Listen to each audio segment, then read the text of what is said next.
ओम नमो भगवते वासुदेवाय नमः। नमस्कार दोस्तों, आप सभी का मेरे चैनल में हार्दिक स्वागत है।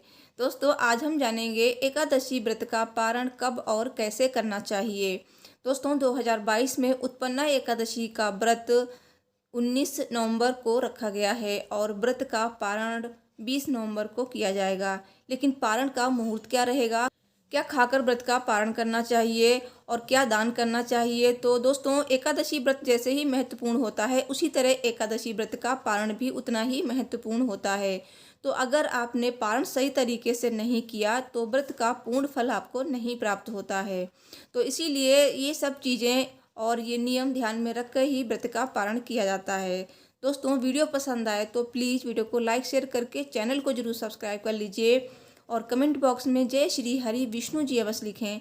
भगवान विष्णु माता लक्ष्मी आपकी सभी मनोकामनाएं शीघ्र ही पूरी करेंगे। 2022 में उत्पन्ना एकादशी का व्रत 20 नवंबर को रखा गया है और व्रत का पारण 21 नवंबर सोमवार को किया जाएगा। उत्पन्ना एकादशी के दिन भगवान विष्णु के साथ माता लक्ष्मी की भी पूजा का विधान है और इसी दिन माता एकादशी की उत्पत्ति हुई थी, तो इसीलिए इसे उत्पन्ना एकादशी कहा जाता है।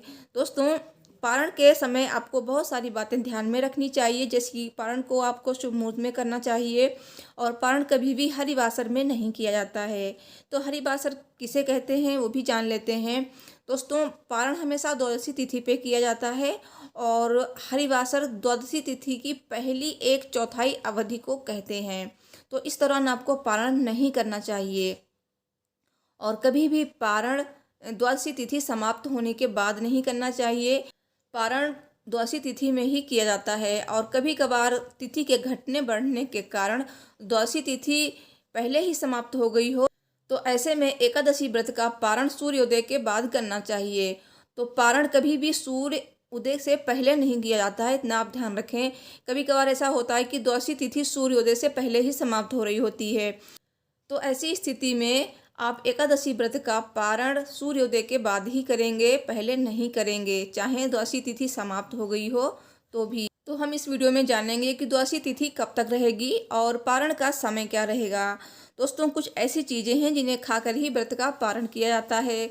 इससे देवता भी प्रसन्न होते हैं और आपको आपके व्रत का पूर्ण फल प्राप्त होता है।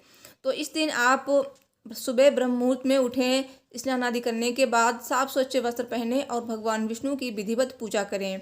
तो जैसे आपने एकादशी के दिन पूजा की है, उसी तरह से आपको द्वादशी तिथि पे भी सुबह पूजा करनी चाहिए। और इसी दिन आपको कुछ ऐसी चीज़ें हैं जिन्हें दान भी करना चाहिए, जैसे कि इस दिन चना की दाल का दान किया जाता है, गुड़ और जूते चप्पल। साथ ही आप चाहें तो आप सूखा अनाज भी दान कर सकते हैं। ज़रूरतमंदों को दान किया जाता है, गरीब लोगों को भी दान किया जाता है इस दिन। तो एकादशी पे दान का बहुत ही ज़्यादा महत्व होता है। तो जो भी दान करना चाहते हैं, उन सारी चीज़ों को आप भगवान विष्णु के समक्ष रखें और उन चीज़ों को दान देने का संकल्प लें। तो इस तरह से आप दान कर सकते हैं। तो पूजा करने के बाद आप भोजन बनाएंगे पारण के लिए, तो भोजन आपका सात्विक होना चाहिए। भोजन में चाहें तो आप देसी घी का थोड़ा सा प्रयोग कर सकते हैं, क्योंकि देसी घी से बना हुआ पारण का भोजन बहुत ही शुभ होता है। और ये भोजन आप चाहें तो आप ब्राह्मणों को अपने घर में बुलाकर खिला सकते हैं, और अगर ब्राह्मण नहीं मिलते हैं तो आप इस भोजन को मंदिर में भी दान कर सकते हैं। और अगर वो भी नहीं कर सकते हैं तो आप इस भोजन को ज़रूरतमंदों को खिलाएं, गरीब लोगों को खिला सकते हैं। और अगर आप ब्राह्मणों को खिला रहे हैं भोजन, तो ब्राह्मणों को भोजन खिलाने के बाद दान दक्षिणा जरूर देनी चाहिए, फिर उन्हें विदा करना चाहिए, फिर अपने व्रत का पारण करना चाहिए।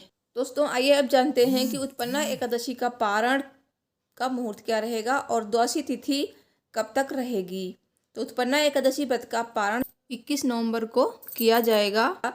व्रत पारण का शुभ मुहूर्त रहेगा सुबह 6:48 से सुबह 8:56 तक, और पारण की तिथि के दिन द्वादशी तिथि समाप्त होने का समय रहेगा सुबह 10:07।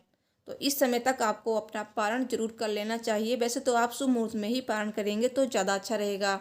दोस्तों, ब्राह्मणों को भोजन कराने के बाद, दान दक्षिणा देने के बाद आप अपने व्रत का पारण ऐसे करेंगे, जैसे कि आपने अपने मुख में पहले ये चीज़ें रख ली, फिर आप कुछ भी खा सकते हैं। जैसे कि आप आंवला खाकर व्रत का पारण कर सकते हैं, या फिर आप चावल खाकर भी पारण कर सकते हैं, या फिर तुलसी पत्र को अपने मुख में रख कर भी व्रत का पारण किया जा सकता है। तो ये चीज़ें हैं जिनसे भगवान विष्णु बहुत ही प्रसन्न होते हैं, क्योंकि इन चीज़ों में भगवान विष्णु का, माता लक्ष्मी का वास होता है। चावल को समृद्धि का प्रतीक माना जाता है और तुलसी पत्र भगवान विष्णु को बहुत ही प्रिय है और आंवला के वृक्ष में भगवान विष्णु का वास होता है। तो इस तरह से इन चीज़ों को खाकर भी आप अपने व्रत का पारण कर सकते हैं। और दोस्तों, पारण के दिन भी आपको तामसिक चीज़ों का प्रयोग बिल्कुल नहीं करना चाहिए, जैसे कि लहसुन, प्याज और बैंगन, मूली, मसूर की दाल, इन सब चीज़ों से दूर रहना चाहिए। तो ये सब चीज़ें आपको उस दिन नहीं खानी है। तो दोस्तों, वीडियो पसंद आई हो तो प्लीज़ वीडियो को लाइक शेयर करके चैनल को सब्सक्राइब कीजिए। मैं मिलती हूँ नेक्स्ट वीडियो में। Thanks for watching. Har Har Mahadev. जय माता दी।